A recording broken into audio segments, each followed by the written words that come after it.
Olá, meus amigos, aqui fala Tom Senna, tudo bem com vocês?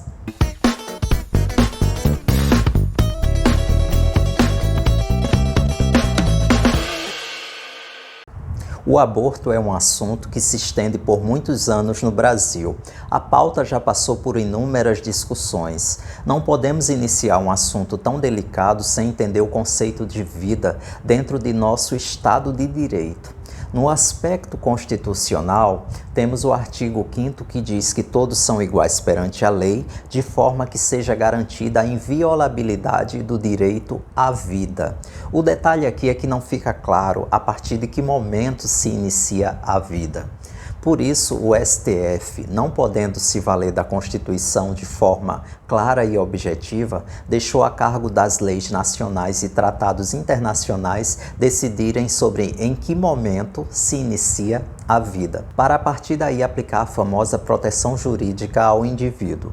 E para esse entendimento de onde se inicia a vida, recorremos ao livro Embriologia Básica de Moore e Pissar, que diz que a vida inicia-se a partir da concepção.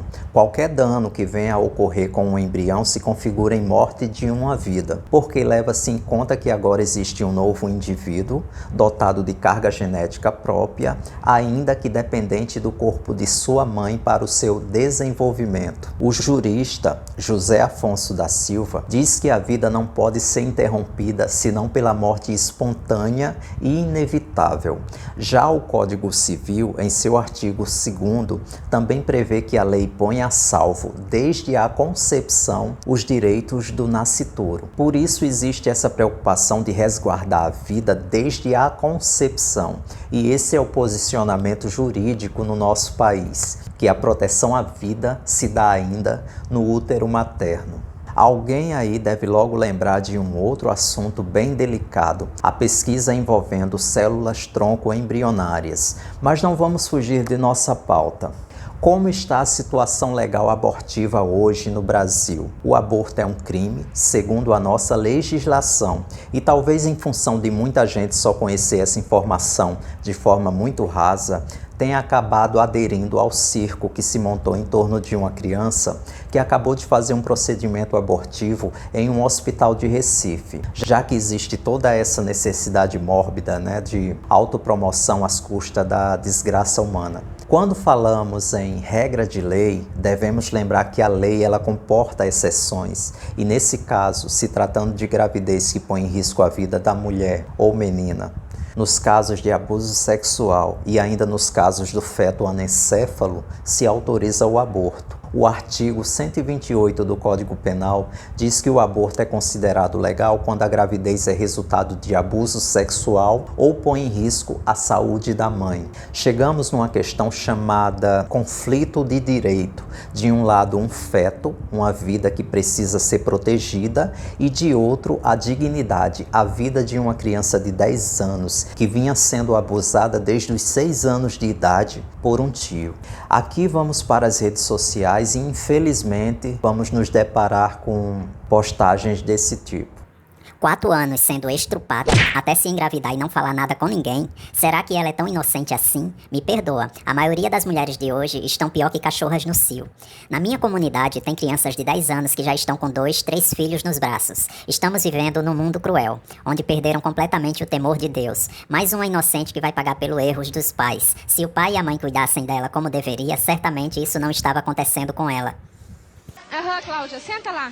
Devemos esclarecer para a dona Sonelli que temos na nossa legislação uma coisa chamada estupro de vulnerável, que se estende a crianças de até 14 anos de idade. Aqui a lei pode presumir que no caso de uma criança de 10 anos, a gravidez se deu através de violência e pronto. Não precisa provar, não há o que provar. Absurdo é imaginar que uma criança de 10 anos pediu por tudo isso. A Convenção sobre Direitos da Criança e do Adolescente diz: a criança, em razão de sua falta de maturidade física e mental, necessita da proteção e cuidados especiais, incluindo proteção jurídica apropriada.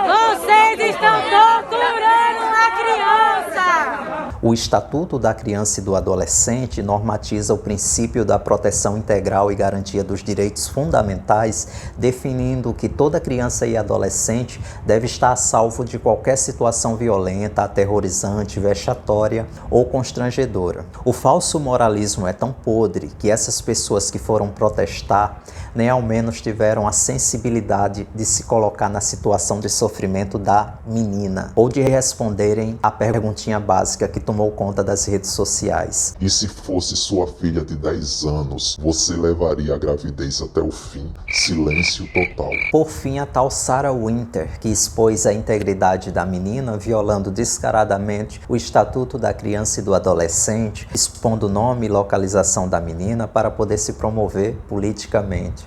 Eu estou aqui esperançoso para ver o poder de ação do Ministério Público em relação a essa mulher. Em 2014, os deputados federais Eduardo Jorge e Luciana Genro apresentaram um projeto de lei visando descriminalizar o aborto. Em 2015, o ex-deputado federal Jean Willis fez a mesma coisa. Um dado interessante é que a grande maioria desses projetos de lei visam punir o aborto e não descriminalizar. Temos de um lado um grupo pró-aborto e de outro um grupo pró-vida. Em meio a isso tudo, devemos se perguntar se a criminalização é favorável à redução ou aumento nos números de aborto em nosso país. Esse é um dos pontos. Quando falamos em taxa de mortalidade materna, tomamos como exemplo o Chile, país de nosso continente, com a maior restrição em relação ao aborto e, consequentemente, a menor taxa de mortalidade. Quando vamos para a Polônia, que também segue os preceitos de proteção à vida desde a gestação, temos um dos melhores países com baixíssimo índice de mortalidade materna, chegando a superar países mais ricos e que possuem o aborto legalizado, como é o caso da Dinamarca. Eu trago aqui esses dados, mas eu não posso me posicionar de uma forma intimista, pois tenho o mesmo entendimento das organizações de direitos humanos, que defendem que a decisão sobre aborto cabe especialmente à mulher.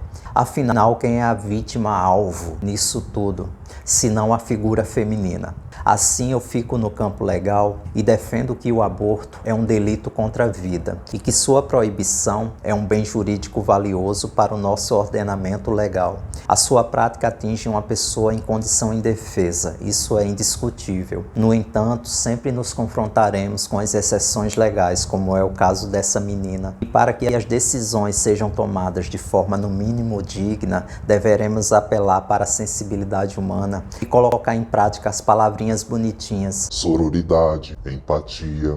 Vivemos em um Estado democrático regido por leis. Não podemos descambar para a barbaridade, abraçando discursos ignorantes que pisam na nossa Constituição e usam de religião para agirem em interesses próprios. Cristão! Deus acima de tudo!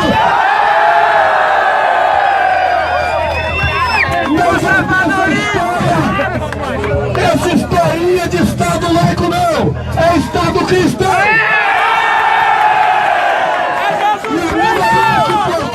Que divide! Vamos fazer o Brasil para as maiorias! As minorias têm que se curvar às maiorias! A lei deve existir para defender as maiorias! As minorias se adaptam ou simplesmente desaparecem. É isso que tem para hoje. E vocês o que pensam? Comentem, fiquem na paz e até a próxima. Tchauzinho.